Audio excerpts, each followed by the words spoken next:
next class on white magic, and he talks about the next section talks about the planetary logos. Now, what the planetary logos is a little bit different than what a lot of people think. So let me throw out this question to see how carefully you guys might have read this chapter. What is the planetary logos? Yeah, Joshua? Well, it's something like the source for the manifestation of this planet and what's in it. The word or the planetary soul or monad, which is sort of distinct from Sanat Kumara, but he's its like foremost representative. That's my understanding. Right. A lot of people, when you think of the planetary logos after reading the Tibetan, they just think the planetary logos is Sanat Kumara, or the Ancient of Days. But that's not all there is to it. There is a triad that composes the sum total of the planetary logos. But what makes it a little confusing is DK sometimes just calls Sanat Kumara the planetary logos. So when you're reading along, if you haven't read everything, you kind of think, well, he's pretty much it. But he's just an ingredient. There are three main ingredients to the planetary logos. You have your Kumaras. One of them we know is Sanat Kumara. What's the other two entities that make up the planetary logos? Well, you have your Kumaras, Buddhas of activity. You have your Bodhisattva, the Mahakohan, the Manu. Okay, and that's all connected to Sanat Kumara, so that's all part of the one ingredient. There's two other ingredients. Gaia. What? Gaia. Gaia. Well, you're getting on the right track there. What does DK call that? The spirit of the earth. Very good, Ed. Yeah, I think Ed actually read the book. Okay. Okay, what is the spirit of the earth?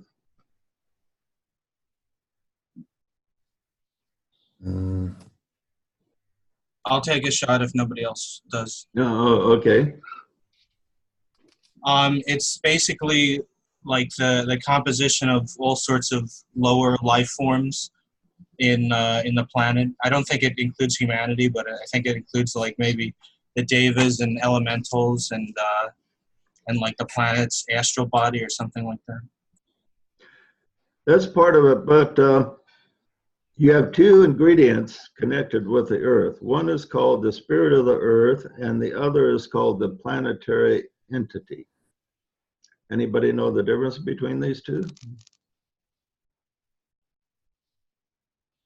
Now, the planetary entity is the Earth's lower self, and it's composed of all the elemental lives that make up the Earth, like, you know, the minerals, plants, the lower lives that make up the Earth as a whole compose what he calls the planetary entity. In other words, this is the Earth's lower self. The Earth's higher self is called the spirit of the Earth. And he says this about the spirit of the Earth.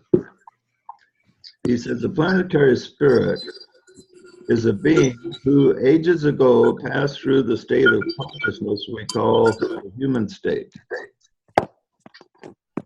And let me see, I think somebody needs to be muted here.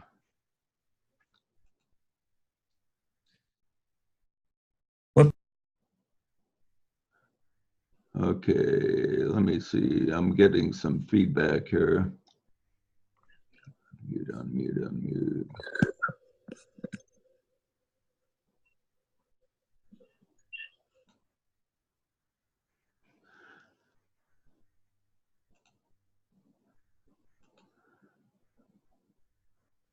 Maybe it's coming from Planetary Okay, Logos.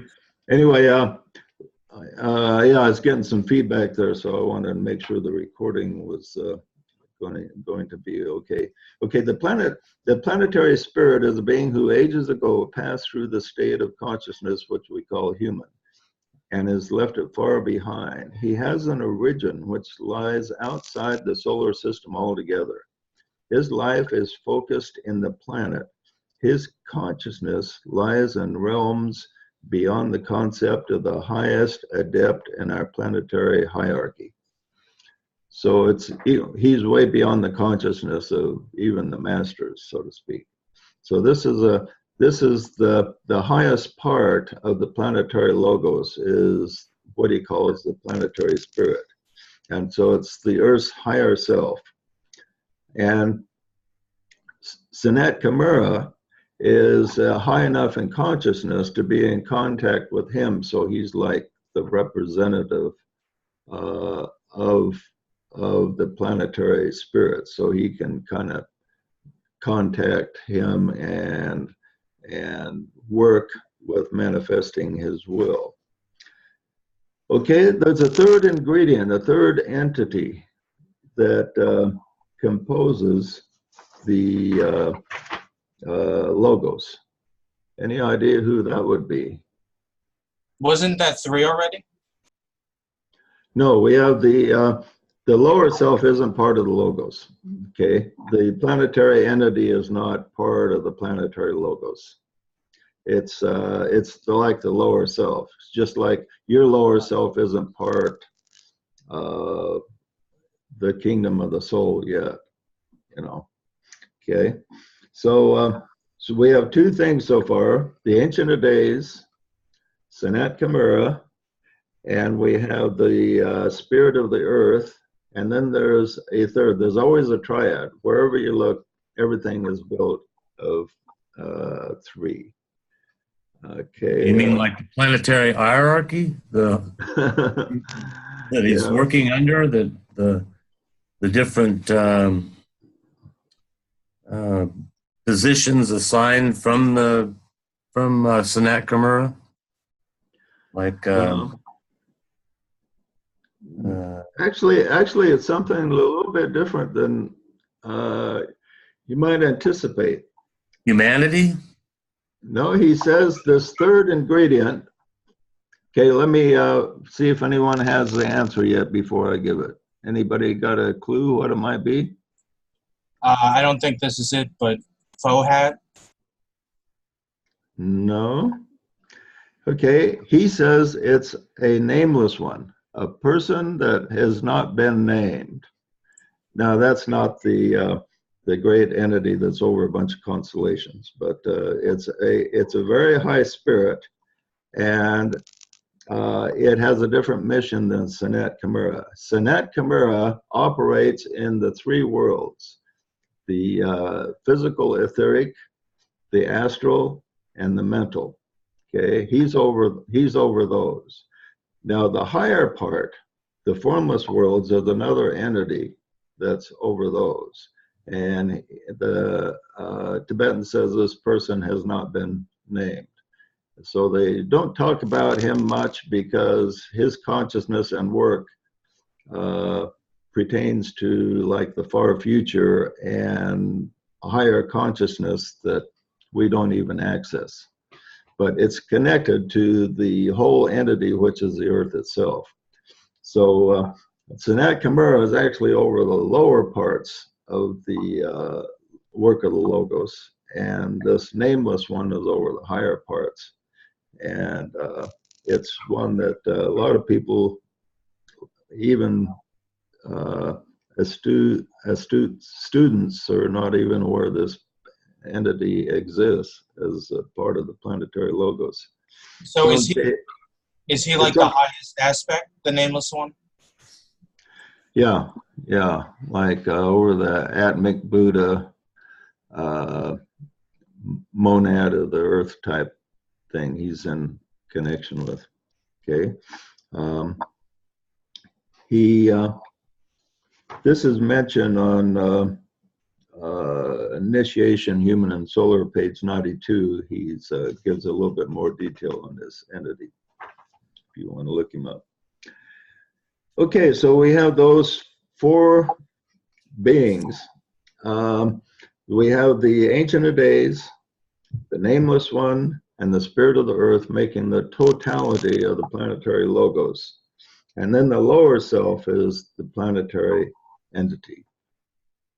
He says the planetary entity is on the involutionary arc and is of a fairly low grade, and he's a sum total of all the elementary lives of the planet. He says he constitutes the form through which the planetary spirit is manifesting. Now, using the law of correspondence, kind of corresponds to us. We have our higher self, which is our soul. Our soul extends itself, reflects itself down to us, and vitalizes our life, gives us, is our source of life. But our actual physical body has a life itself, but of a lower order than that extended by the soul. So our physical body actually has a composite life, and the earth does too. Now, the composite life of our body is like the composite life of the earth. It's a lower order of intelligence on the involutionary arc, whereas the soul is on the evolutionary arc. So he says, so the planetary entity, the sum total of the forms which constitute the form of the planetary spirit, is manifesting, and therefore the synthesis of the planetary physical, astral, mental elementals. For purposes of our consideration, this entity, the sum total of all the physical, mental, astral forms which blended and fused constitute our planet. Each is embodiment of energy, and these two major streams which produce the form and the consciousness aspects of our planetary existence make their impact on the human being. Then he says the life of the planetary spirit makes its impact via the soul, and the life of the planetary entity is registered through the medium of the personality. So if the influences of the planetary spirit are attained through when the disciple reaches soul contact, but the vitality and all that of the earth, which we just kind of look on as nature, comes from the planetary spirit. And so these two work together to produce the wholeness of the life, which is earth and everything in it. He says the energy of prana comes from the physical sun to the planetary entity to us. So the life essence, the food we eat, everything like that, that gives us our regular vitality, comes from the planetary entity. These enter the human body through the spleen, and also a center found between the shoulder blades. This center is between the throat center and the heart center in the spinal column. And speaking of what the centers are, he says it's important that you not think of the centers as being like in the body. Most of them are outside of the body, a few inches in the etheric area. Says there are energies which emanate from what is esoterically called the heart of the sun. These sweep through one or the other of the planets in 7 great streams or rays, and power into the soul of man and produce that sensitivity which we call awareness.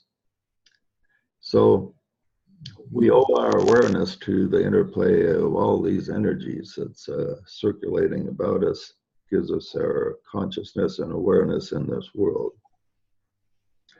Now, a third type of energy that's influencing us is the astrological, and this comes from the 12 signs of the zodiac. He says it's a true science, but little is known about it that's really usable. He says true astrology has to be interpreted through the intuition, and it will reveal the coordination between soul and form. The three most important influences of astrology are: one, he says, the energy of the constellation in which the sun is placed at the time of birth. The sun is the most important thing. When you say, like, if I say I'm in an Aquarius, or Curtis says he's a Leo, what that means is that's what your sun sign is. But there's a lot more to astrology than the sun. But the sun, you look up in the heavens, the sun is the most prominent globe of everything out there. What's the second most visible globe that's out there? You mean besides the moon? No, that would be the moon, right? It's the second most obvious thing that we see. Okay, so in other words, it just makes sense that the power, the influence of the sun is number one, the influence of the moon is number two, and then of course the planets also have their influence. But the third thing that has tremendous influence is the rising sign. That's what was on the horizon at the exact moment that you were born. Now, getting back to the sun, I figure, when you do a chart, has about a third of the total influence. In other words, Curtis says he's a Leo, so where his sun was when he was born has a big influence, but not like 100%. Okay, so he may be a Leo, but other things are at play in his sign. But I call Curtis a Leo's Leo because he's got all kinds of Leo in his chart. I got sun and rising with a Cancer moon. That kind of tempers me, I'm afraid. Yeah, that Cancer moon probably saved you from being a rock star. Really, yeah, maybe so. Yeah, a rock star would be really. I bet there are a lot of Leo rock stars. What? Okay, he says the sun represents personality and embodies and indicates the present problem you're dealing with in your life. So you look at where your sun is and what your sun sign means. It indicates kind of what you're working on in the present. And he often points out that as far as your past life goes, that the month that you died in your past life, you'll often be born in this life. And some of the reincarnation, some of the regressions, I've taken people, verified this is true, but then there are exceptions. That doesn't happen all the time. And this is what I found out about it. Almost everything in cycles, there's always exceptions. And there's a lot of things that are general rule, but don't apply always. And so we have the three important things. We have the sun sign, the rising sign, and the moon. The moon governs the form aspect. And the moon influence we have indicates the person's past, summarizes his limitations, handicaps in which he must work, and therefore must be regarded as embodying tamasic aspect of matter, that which holds back, and if permitted unduly, it produces inertia. Now, the moon also governs the emotions to a great degree. So when you look at your moon, it gives indications of your past. Now, the node of your moon can also indicate past karma in your chart. It can indicate different things in past lives. But it also, the main advantage of the moon in your chart will be, it will tell where your emotions lie. Now, Curtis, for instance, he's, even though he's a strong Leo, into self-fulfillment and discovering what makes the individual happy. With a Cancer, you got a Cancer moon? Cancer moon. So that directs his thoughts toward home, family, security. So he has a side to him that's almost opposite of Leo, in the fact that it keeps him focused on kind of the real world security that is still essential. Okay. So It says it summarizes limitations and handicaps. Your moon influence. So is that what you want to look at too? Is how the moon is affecting your handicaps, things you have to work through, your obstacles? Yeah, that's part of it. It's what he says about these signs, you want to pay particular attention to, because he's speaking from a advantage of understanding that most astrologers don't. But yeah, the moon, he says, was a failed system, and so the moon has positive and negative influences, but it has some negative influences because of problems life had when it first developed on what he calls the moon chain. And he says it turned out to be a failure, and it has a negativity that still affects us, that we have to like override. And this is why it's connected with emotions, and this is one of the reasons emotions will often lead us in the wrong direction. JJ, Yeah. just finish. I had a comment on the moon whenever it's convenient. Yeah, go ahead. I've started reading esoteric astrology, and I'm no expert on it, of course, but something he kind of points out is that when you do the moon in astrology, that it doesn't actually have like any real effect on people. It's sort of like a placeholder, and he was saying like it veils another planet. Like in higher evolved people, it's, I forget what he said, but in lower evolved people, it's another thing.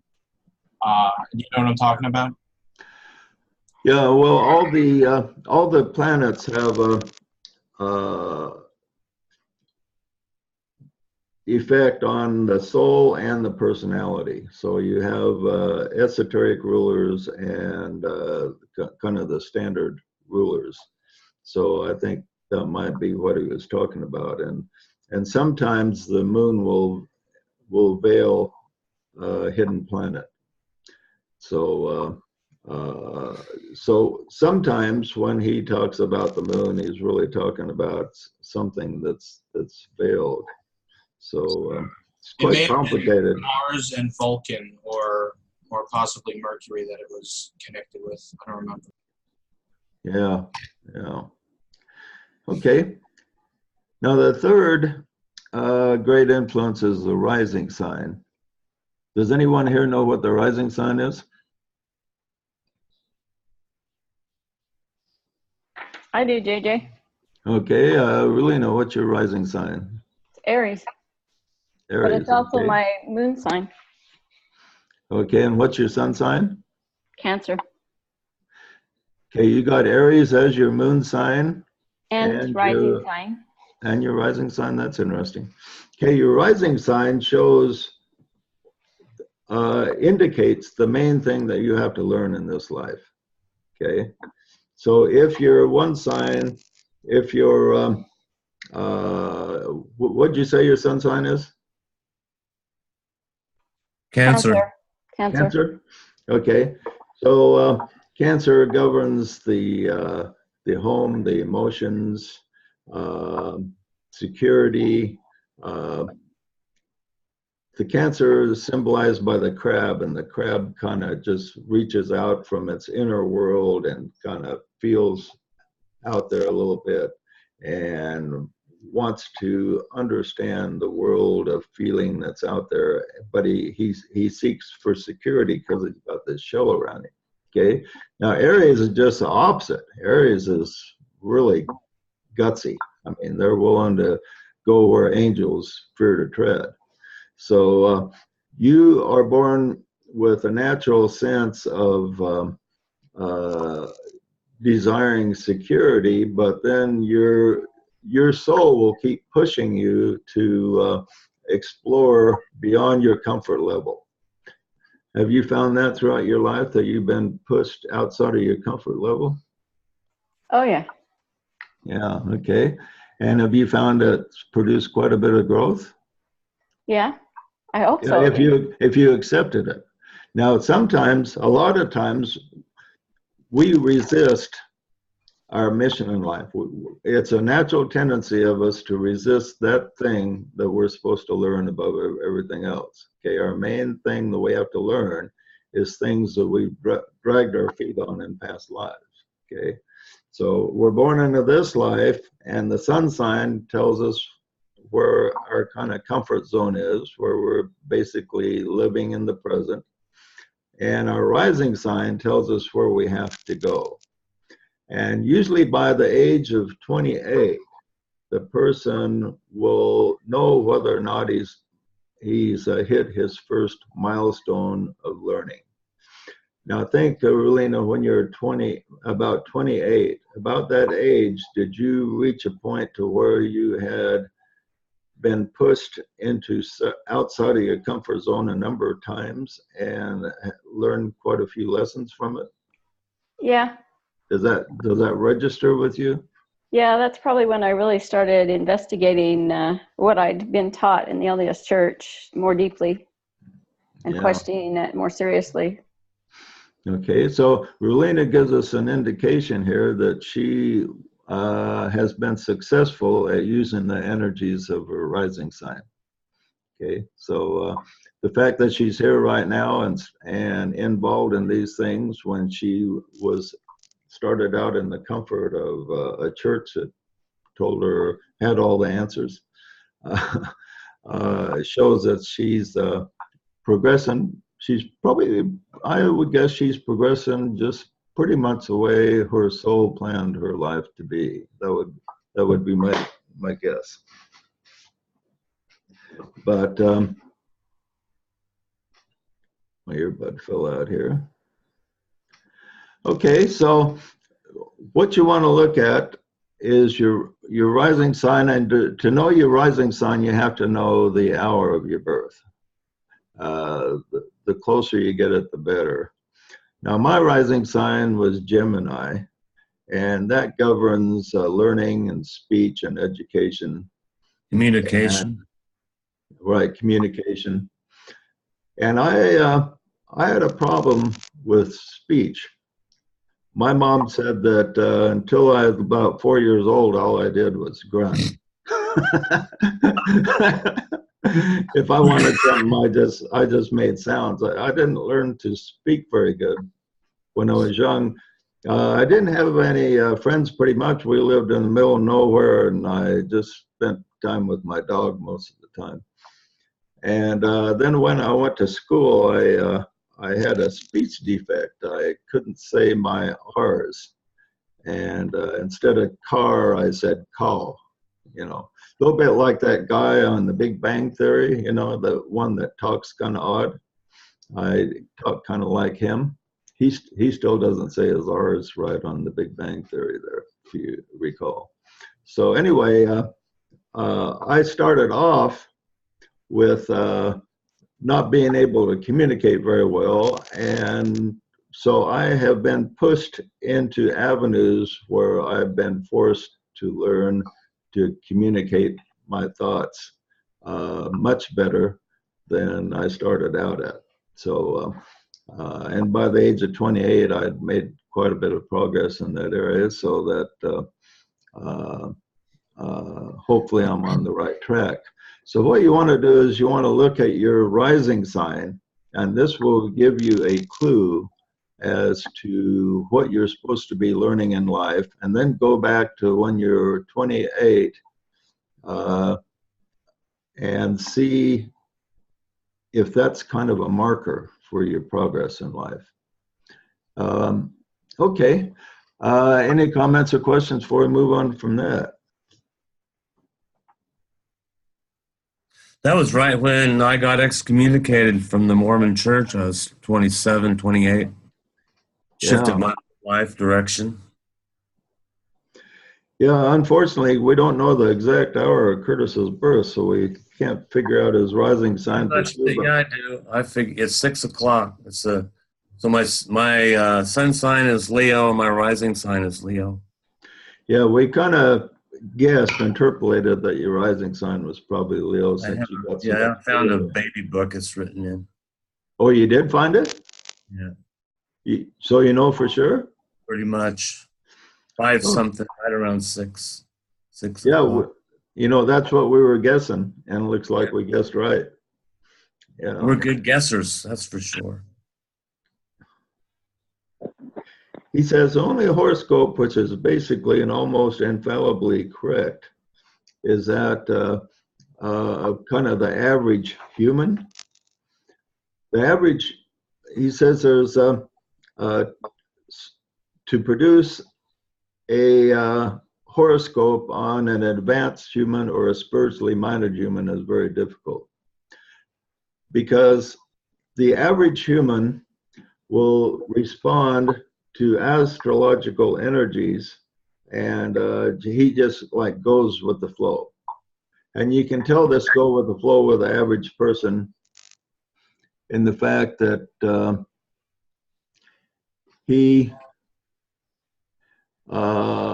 if you stimulate him emotionally, he will go with that emotion. And if the person is that way, if you like call him a name and then he just responds angrily, then you know this is a person that a regular astrology chart would be very accurate for. But the thing is that when a person advances, he doesn't always go with the flow, because he starts to question the flow and saying maybe the flow is not exactly right.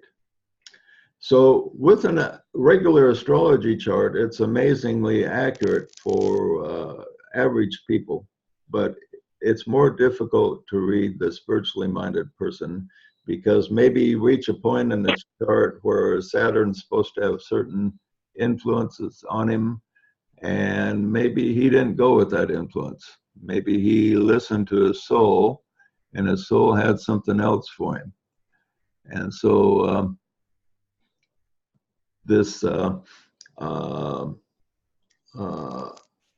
it's difficult for an astrologer to read. And so he points out that the true astrologer, the true esoteric astrologer, there aren't very many of them available. Matter of fact, there's no astrologer in the regular astrological realm that can do certain things that he talks about. But he points out that the time is coming when astrology will be more of a science than it is today, when we will reach a point to where the soul will be recognized and higher things will be recognized in astrology, so that we will be able to do much more accurate charts, especially for disciples and spiritually minded people. Yeah, I know, and Yeah. this man is named Alan Oken, and he's written a book called Soul-Centered Astrology. Oh, really? soul-centered astrology is based on DK's work, and he takes into account the ray makeup and the astrological signs as well. Okay. Have you read it then? Yes, I've read it. I've read parts of it, and I attended a bunch of his lectures, and I know a little bit about what he had to say about it. Yeah, the problem with the book Esoteric Astrology is he doesn't give a lot of detail or enough details to for astrologers to really develop the type of astrology of the future that he talks about. He gives some details, but any true esoteric astrologer, and there's a number of people claim to be them, that they're going to have to use their intuition and just go by some of the principles that he talked about. For instance, he talks about, as I said earlier, you have certain rulers of signs, but then you have, and he calls these orthodox, and then you have esoteric rulers. And that's something regular astrologers don't know anything about. The esoteric rulers, you use those in reading. The more spiritually advanced people will help the esoteric astrologer to read more accurately those that don't always go with the flow. So you have two divisions among the people, those who go with the flow and those who don't necessarily go with the flow.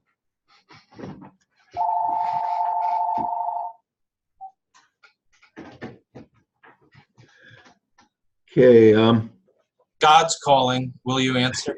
Yeah, right. Then he says there's a number of undiscovered planets. Now, right around the time he wrote this was just a couple of years after they discovered Pluto. And he says that Pluto has always been revolving around the sun. It's always had its energies there. We just didn't know about it. And he says Pluto governs death or cessation of old ideas and emotions. And its influence is largely cerebral, and in that you have a clue to its late discovery. And he points out that the planets and celestial objects are not named randomly. He says they name themselves. In other words, when the scientists make these discoveries and they name something, it's kind of a predetermined thing what it was supposed to be named. So Pluto was named Pluto according to what the design of the hierarchy had in mind already.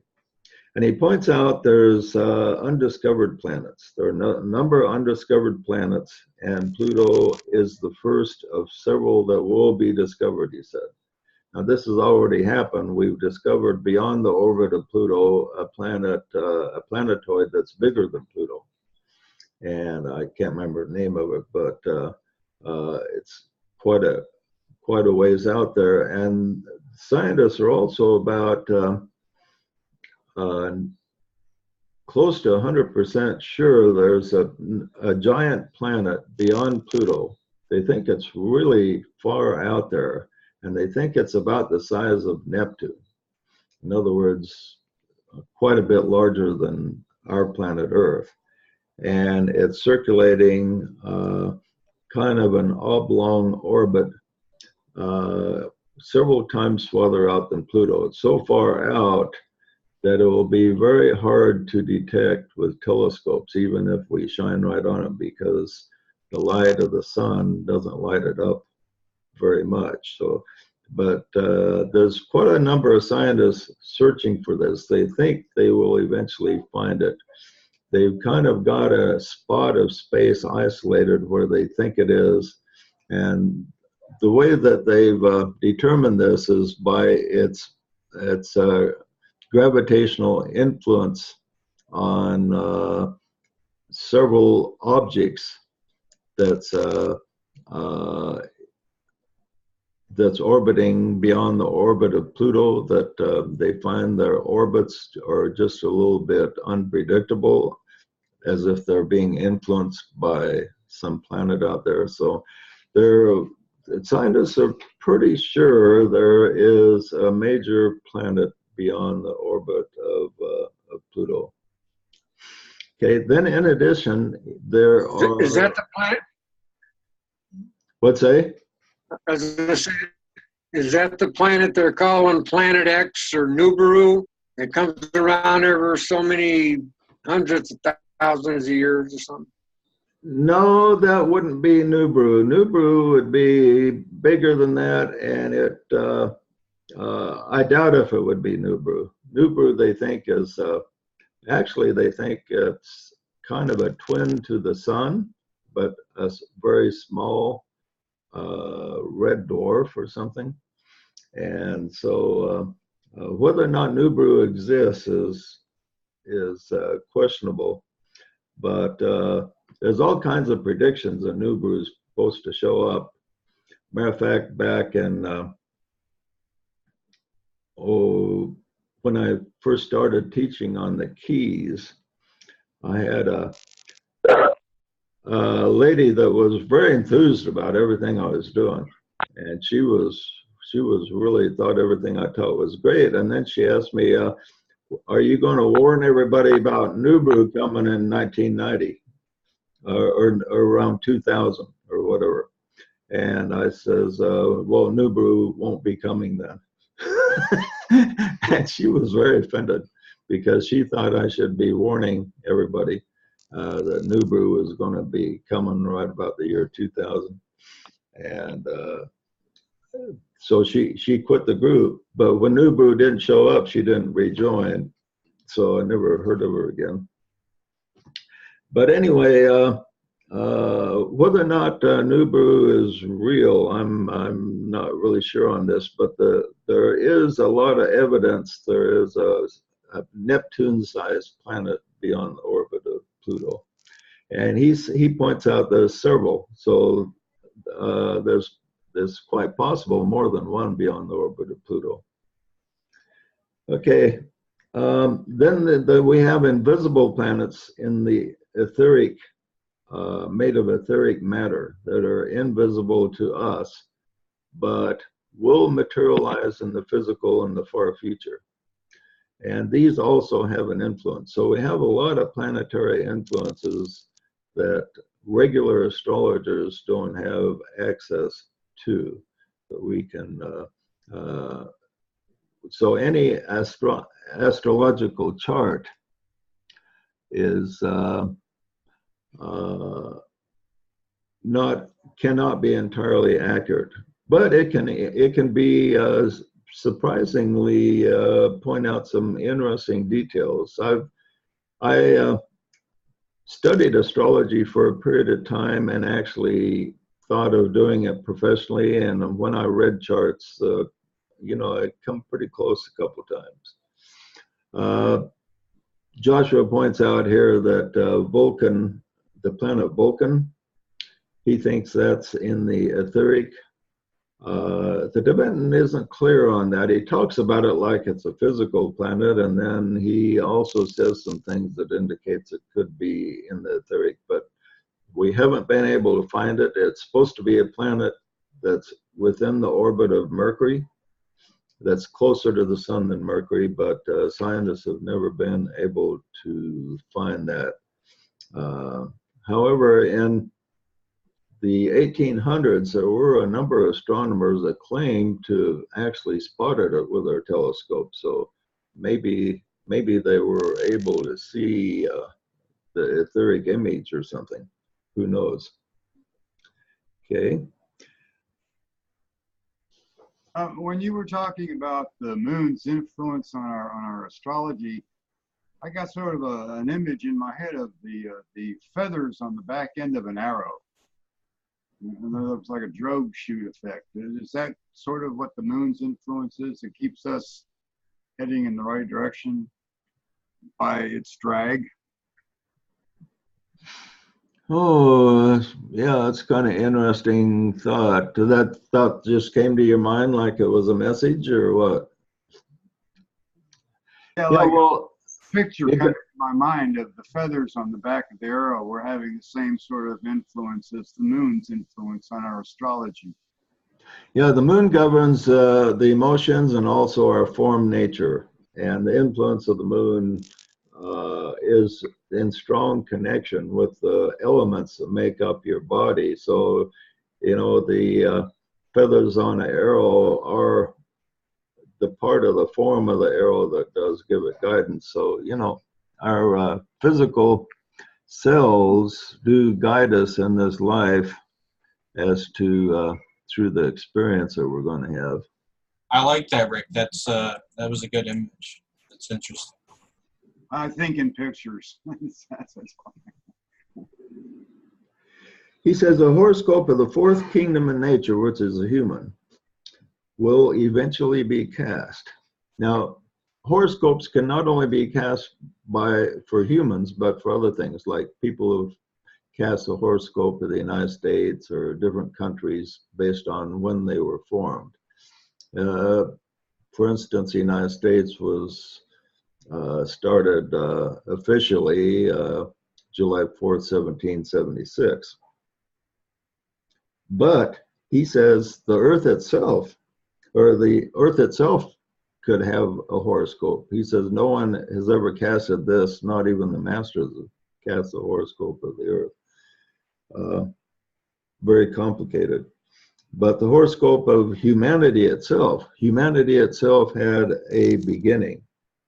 He says it will eventually be cast, and it will be done by initiates. There are no initiate astrologers working on the physical plane at this time, he says. He says humanity began in the sign of Sagittarius. And so when the horoscope is cast, and it will be done in the future by some initiate, he says, it will be recognized that we began in the sign of Sagittarius. Concerning this, the old commentary says, the sons of God shot forth like arrows from the bow. The forms received the impulse, and lo, a God was born. The tiny babe knew not the great event. And he says this took place 21 million years ago. In other words, the first physical bodies for the humans manifested 21 million years ago. And then the first self-conscious person manifested 18 million years ago. So he had about 3 million years that humanity had to develop before they became self-conscious. And they became self-conscious in the sign of Leo. And he says this will all be taken into consideration when the horoscope of the Earth is cast. When it is cast, then we will be able to predict the future of humanity with quite great accuracy. He says Sagittarius governs human evolution, for it symbolizes progress toward the conscious goal. Leo governs human consciousness and the human kingdom, for the energy pouring through it enables man to say, I am. So for the aspirant who progresses, for the individual thinking of that humanity was reached self-consciousness in Leo, the Leo energy creates that understanding that I am me, I am a little different than any other person on the planet.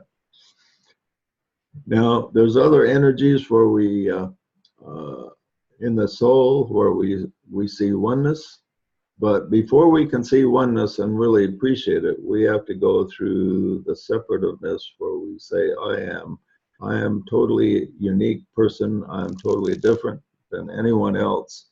I am separate from everyone else.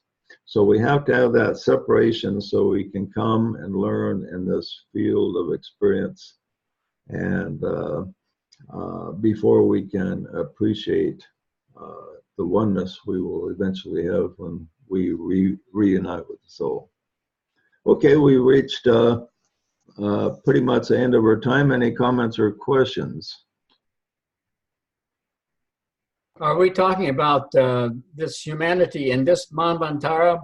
We know that the Earth is a part of this whole life wave that starts with what we call the Big Bang. But we know that the universe is continuous, that it breathes. Now we're in the outbreathing of the universe. Right, yeah, we're talking about just this round here. So when he casts the horoscope for the Earth, or for humanity, we will, it'll take us up to knowledge up to the 7th root race. And then that'll probably be its limit. But then if eventually the horoscope for the Earth will be cast, and that'll take us who knows how far in the future.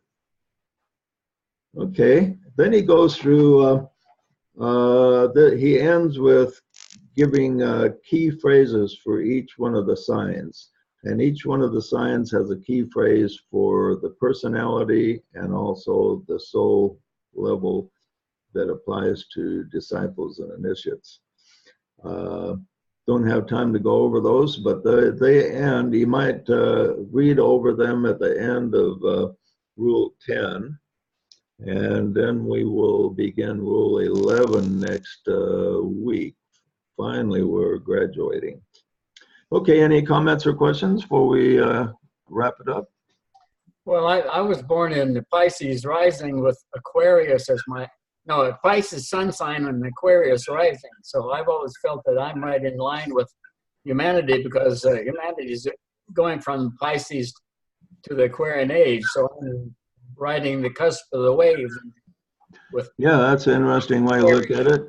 Aquarius rising. Yeah, because you have really gone into Aquarius type teachings, it shows that you are fulfilling what your soul expected of you in this life. Because yeah, you probably had a tendency to just kind of go with kind of maybe standard stuff, but you resisted that and you went into more Aquarius energies, obviously. So obviously you're headed the right direction there, Ed. Okay, any other comments or questions? I thought this class was really good and interesting. There was some new stuff I learned from it, like the Nameless One and some other things. Yeah, you know, that never occurred to me till I prepared this class, and I thought, I never heard of this Nameless One before. How come I've read this book several times and never caught that? And so that's not the one of whom not can be said, though. That's not the same? No, that's a different one. It's kind of one who not can be said as it applies to the Earth. Kind of the lower correspondence to that character, perhaps. But yeah, the one of whom not can be said is over 7 solar systems. And he's the consciousness that embodies 7 solar systems, and he's of such a high order that it doesn't do much good to even talk about him. Outside of recognizing that he's there and very potent. I've heard 1,000 solar systems, somebody was saying, and they may have had a quote backing that up, but I don't know. Yeah. I still question who this Gaia is that is associated with Earth. Is that part of the... That'd be the spiritual entity. Gaia would be not the spiritual entity, but the Earth entity, I think it was called. So it's part of, it's the Earth's physical, part of Earth's physical body. Yeah, right. The planetary entity. That would be the same as Gaia. Okay. Any other questions? Comments? Well, even one, it's really great that you guys showed up. Oh, and Melva showed up. I didn't notice you there, Melva. And I'm glad everybody's here. We had a nice little group. And Blaine, he showed up. Well, good for you, Blaine. Was it Eve that told us at the gathering that her name was pronounced Ev? That's or my Yeah, let's get your name pronounced right. Is it, we're